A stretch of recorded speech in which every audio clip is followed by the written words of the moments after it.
Yes, people. Yes, people. We have some stuff to catch up on. Um,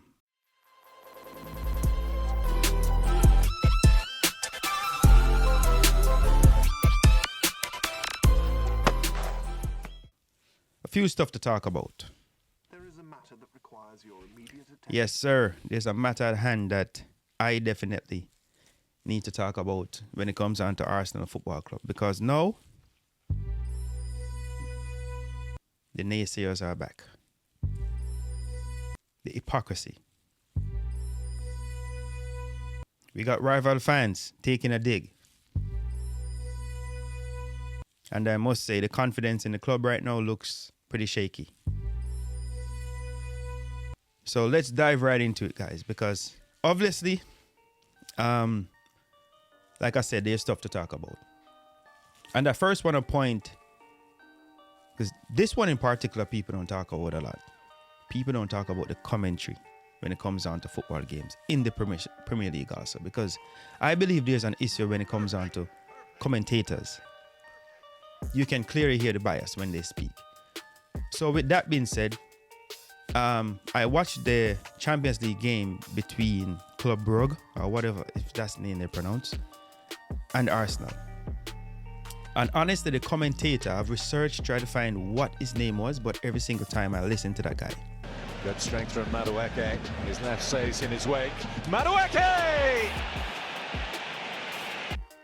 And this is my opinion. That guy is one of the best commentators I've ever listened to. Right now. Maybe I'm wrong, but every time I've heard him, he strikes that rare balance. Fair, measured, never bashing for the sake of noise. Even when he critiques a team, it feels like genuine analysis, not agenda. No bias, or at least none that I can detect. Listen, if you should even listen to most EPL broadcasts and you immediately hear the difference. There's always that shadow of bias, that slight lean, those unnecessary digs. With this guy, it's just pure football commentary. And to be honest, it's refreshing. It's frustrating listening to these commentators sometimes when you watch our English Premier League games. You can clearly see what side they're on and what side they're against. And that, I believe that's not commentary, that's not media. But anyway, let's talk about Arsenal, because that's what we're here for. Is it coincidence that Arsenal are leading both the Champions League and also the English Premier League? Is it also a coincidence that last season we were crushed by injuries, had Mikel Merino deputizing as a striker, and somehow this season starts with the same storyline? We have attackers out early, slowly returning with Jesus currently back, and right when the forward line stabilizes, the entire defense unit drops like flies. At this point, it feels like Arsenal players are taking shifts to get injured. You know what, guys? You're next, bro. I hold it down for you. I'll be right after. And it's concerning, even with the squad depth. Right now, Arsenal literally have one natural centre-back available, even though Saliba is back. One defensive midfielder is playing at centre-back in that game against Club Brugge.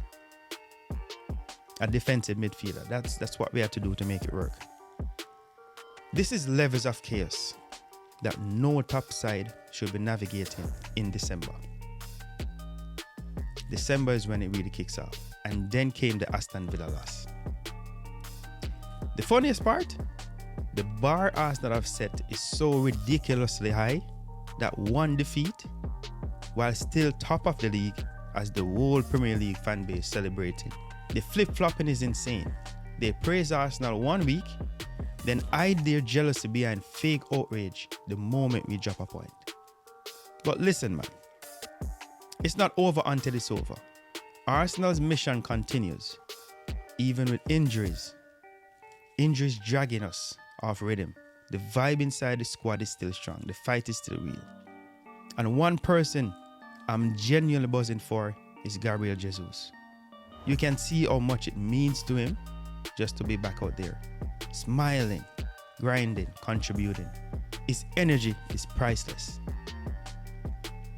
Arsenal aren't perfect right now, but they're still top. Still, they're like 2 points ahead of Manchester City. Still pushing. Still alive in every major competition right now. And trust me, the story isn't finished. We moved to the Arsenal versus Wolves game. Even though it was a win, 2 own goals aren't convincing even by the least. I know injury is currently playing a major role, but we seem to be underperforming and not meeting the standards we have set for ourselves. Now just 2 points ahead of Manchester City. Arsenal cannot manage to step up. We now have Jesus back, and he looks hungry. Gabriel is back from an injury. And of course, his integration into the team is quite bit slow. He has not been supplied the ball to the level he used to. This is new to the way Arsenal have seemed to play it over the years without a native number 9. Arsenal on many occasions move the ball too slowly and tend to penetrate the wider areas more. Arsenal just need to play the ball sooner and faster. This is another option and the way of playing that we just haven't unlocked yet. And I believe in due time it will, and Gabriel will start scoring. Next game is against Everton. Given the way we are playing currently, we look shaken from the loss to Aston Villa.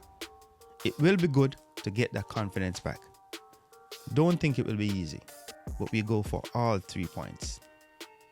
Again, guys, this is no ordinary 90. Tell me what you think. What you think about Gabriel? What you think about the current injuries in the Arsenal Arsenal setup? What do you think about the commentators of the English Premier League? You know what I mean? Once again, this is no ordinary 90. Thank you for checking me out. And don't forget to like, share, and subscribe. One love. Peace. I'm out.